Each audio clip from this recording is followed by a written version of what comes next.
lining up to talk about you. You know, we have a company legacy of 100 years. Your legacy of 50 years is astounding. I think everybody in this room would agree that you're one of the nicest people, one of the most competent people, one of the most kindest people who've ever worked for Swindell. I've only known you for a couple of years, but I really have appreciated it. It's been an honor to work with you. Now we have next year we start the traditional convertible gift, but this year we still have the watch. So, 65 Mustang. Jim, it's a pleasure. Thank you. Thank you very much.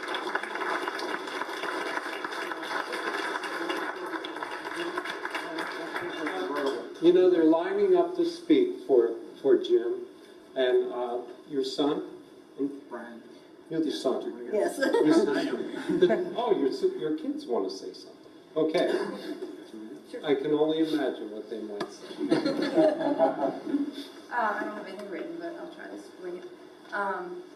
When you're a kid, you're kind of self-absorbed and you don't really know what's going on around you except what's going on in your family. But again, it's just yourself. And I knew my dad got up when it was still dark outside. I knew he left. And then I knew he would walk across the bridge in Pittsburgh and he'd walk back across the bridge in Pittsburgh and he'd come home.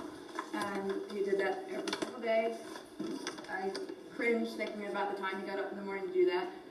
And then at one point he was able to go to a different building and he could just walk in the parking lot into the building and come back out, and it was a much easier walk for him. But again, that's about the knowledge of what I knew what was going on. But what I did know and what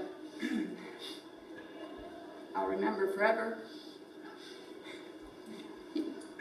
sorry, he never missed a softball game, diving meet, Indian princess meeting, anything going on at home. He was there and he was the best dad and taught me what hard work is and dedication. Thank you.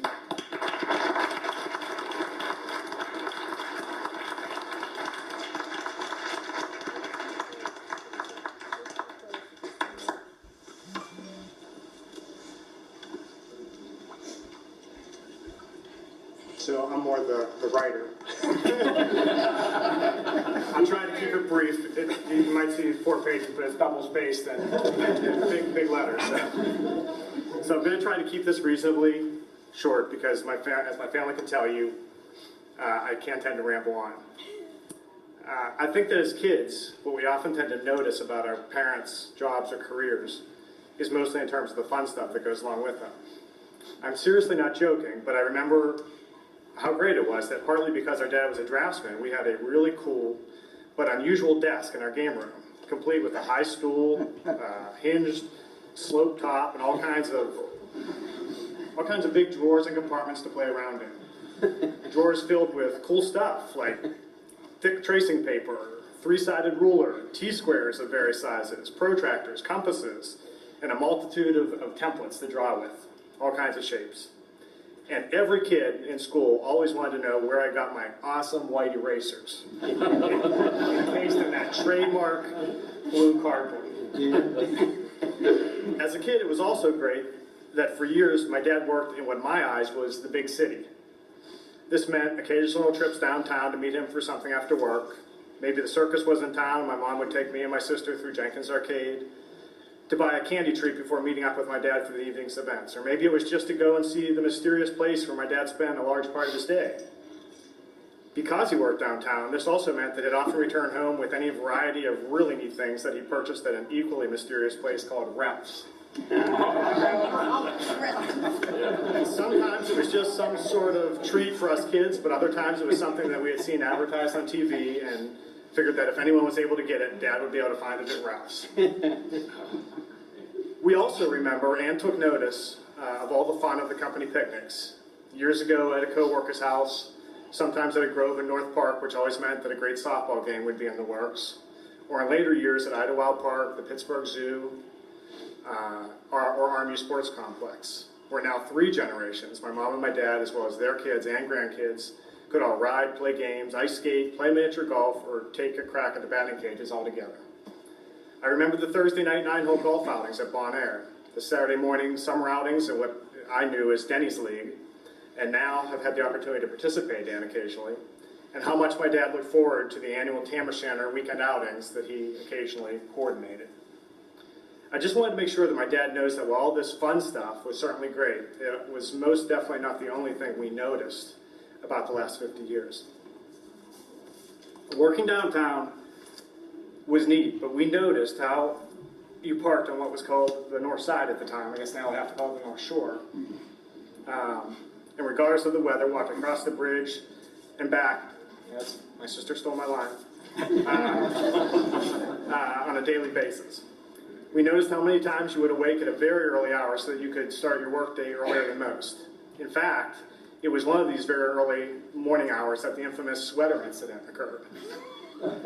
You see, it was so early that even a high school kid, me, had just awakened and was sleepily eating his breakfast when my dad was on his way out the door. It was just after the holidays, and he was wearing his brand new sweater that he had just received as a Christmas gift, but the tag in the back was bothering him. He handed his still sleepy son the scissors and asked me to cut the tag off so we could get to work. Next thing he hears is, "Oops, sorry, I missed and cut your sweater." "Ha ha, very funny," he replies, only to be told it was not a joke, just an accident. I don't think he thought anyone at work would believe that his teenage son cut a hole in his brand new sweater, and that's why he was late for work. In any case, we noticed that these early hours were sometimes because you wanted to make it home a little earlier to coach a baseball or softball game, or be in the stands for a diving meet, or maybe just be able to spend a little more time with your family before the kids went to bed. We noticed that at other times it was because you wanted to earn some additional pay so your family could do something we could not otherwise be able to do, like go on vacation or eat out at a nice restaurant. We noticed that because of what you have done for the past 50 years, your kids were able to attend college,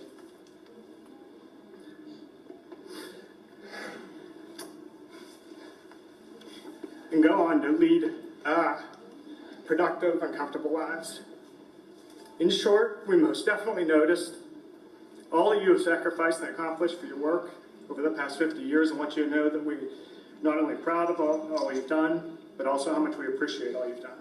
So congratulations on your unbelievable 50 years in one company at Swindell, and on your retirement.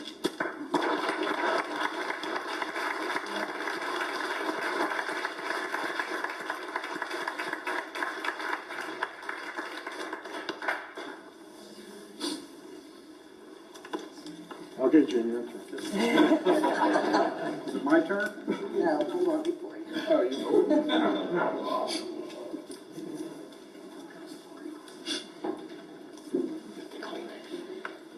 don't know if I'll get through this or not, and I hope I don't bore you too much. I'd like to start with a thank you for this celebration of his retirement after his historic 50 years with Swindell. I know everyone here has worked with Jim in one capacity or another over those 50 years. Since you would know more about his work life than I, and since I really am not good at giving speeches, I'd just like to read something I put together for him for his 50th Swindell work anniversary. In other words, my take of those 50 years. For you, hon. We were just a young couple when your job began. Right out of tech school, cute as could be, very young man. Year number 1 held much in store, our engagement, our wedding, the Army knocking at our door. You put in your time, then started Swindell year number 2. We were blessed with Brian that year too. Year number 4, we purchased our home. Year number 7, we were blessed with Lisa. Again, our family had grown. You continued to trek to Swindell each day, worked 8 to 12 hours with little to say. Good morning, good night, then home to be. The best dad and husband one ever would see. You coached, you managed, you pitched, you caught. Our divers you filmed, their stores you got. Before we knew it, you were in your 21st year, and a new phase of life for us did appear. Brian was graduating, time for some moving, U-Hauls, door bikes carrying, and Lisa and I soothing. Year 25 brought more of the same. Lisa was graduating, and her turn came. Swindell year 29, our baby girl said, I do. Lisa and Todd seemed so young, but then we had been too. Year 30, we celebrated Brian and Jane's turn.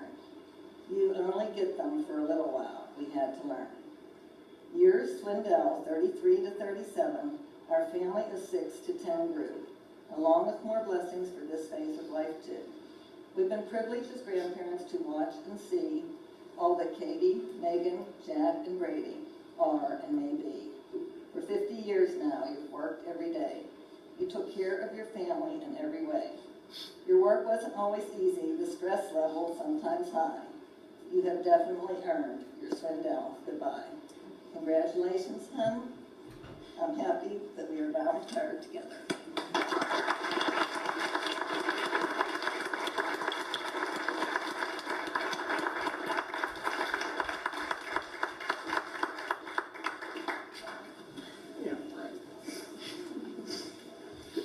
Thank you, everybody, for coming and help celebrate this wonderful evening. I really appreciate everybody taking time out of their busy schedules to come. It really means a lot. I just got mulch waiting for me. I just got mulch waiting for me. I just start out, it's been one long, interesting ride. I don't have a long list of places of employment.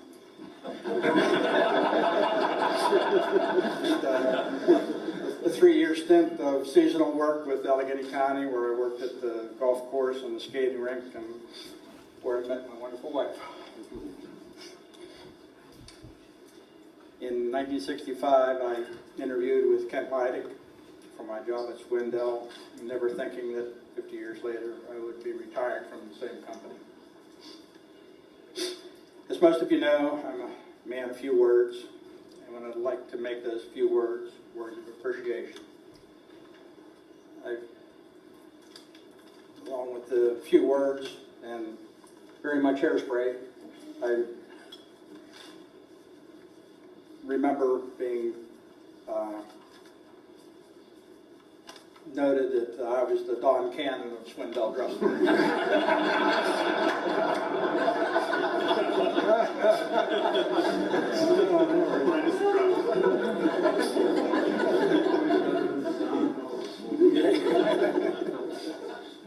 I want to thank Dave Gaylord and Ralph and Carl for giving me the opportunity to complete my career of 50 years at Swindell Retirement. It really meant a lot. And I want to thank everyone here that I've worked with for making my job easier by offering their assistance whenever I need it.